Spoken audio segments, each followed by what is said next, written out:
Coming back specifically to what you said, it is certainly true that when you accept your resentment, moodiness, anger, and so on, you are no longer forced to act them out blindly, and you are less likely to project them onto others.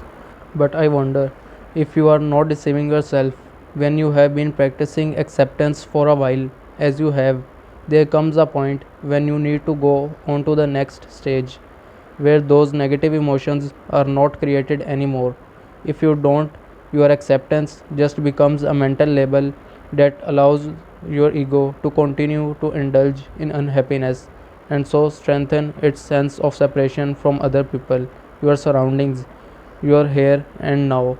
As you know, separation is the basis for the ego's sense of identity. True acceptance would transmute those feelings at once. And if you are really knew deeply that everything is okay, as you put it, and which of course is true, then would you have those negative feelings in the first place without judgment, without resistance to what is, they would not arise. You have an idea in your mind that everything is okay, but deep down you don't really believe it. And so the old mental emotional patterns of resistance are still in place. That what's make you feel bad. That's okay too.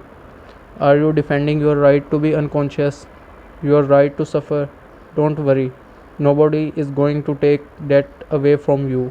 Once you realize that a certain kind of food makes you sick, would you carry on eating that food and keep asserting that it is okay to be sick?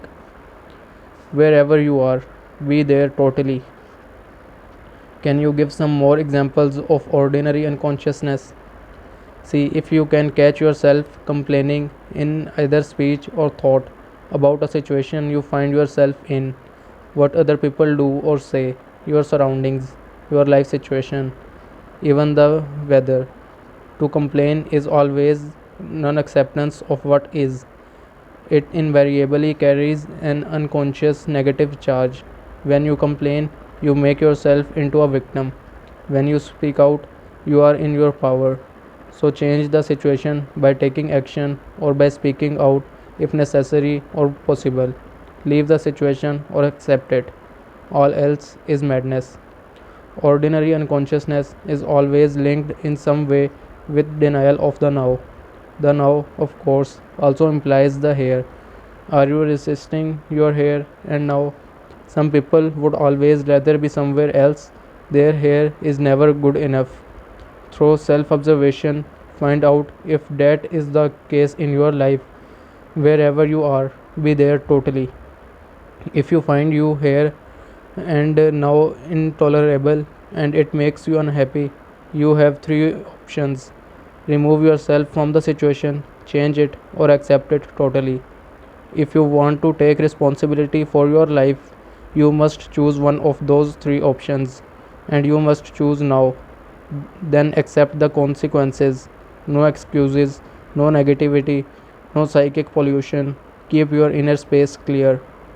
If you take any action, leaving or changing your situation, drop the negativity first, if at all possible.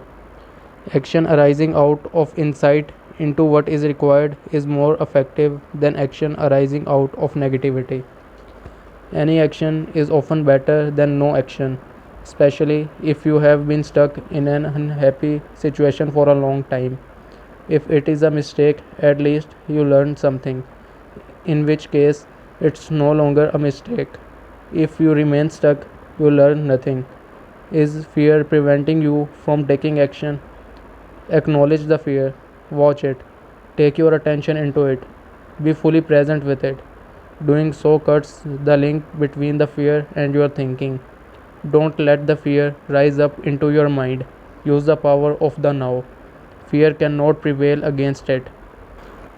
If there is truly nothing that you can do to change your here and now, and you can't remove yourself from the situation, then accept your here and now totally by dropping all inner resistance.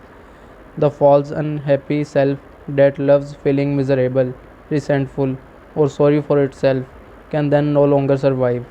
This is called surrender. Surrender is not weakness. there is a great strength in it. Only a surrendered person has spiritual power. Through surrender, you will be free internally of the situation. You may then find that the situation changes without any effort on your part. In any case, you are free. Or is there something that you should be doing but are not doing it? Get up and do it now. Alternatively, completely accept your inactivity, laziness, or passivity at this moment. If that is your choice, go into it fully. Enjoy it. Be as lazy or inactive as you can. If you go into it fully and consciously, you will soon come out of it. Or maybe you won't. Either way, there is no inner conflict, no resistance, no negativity.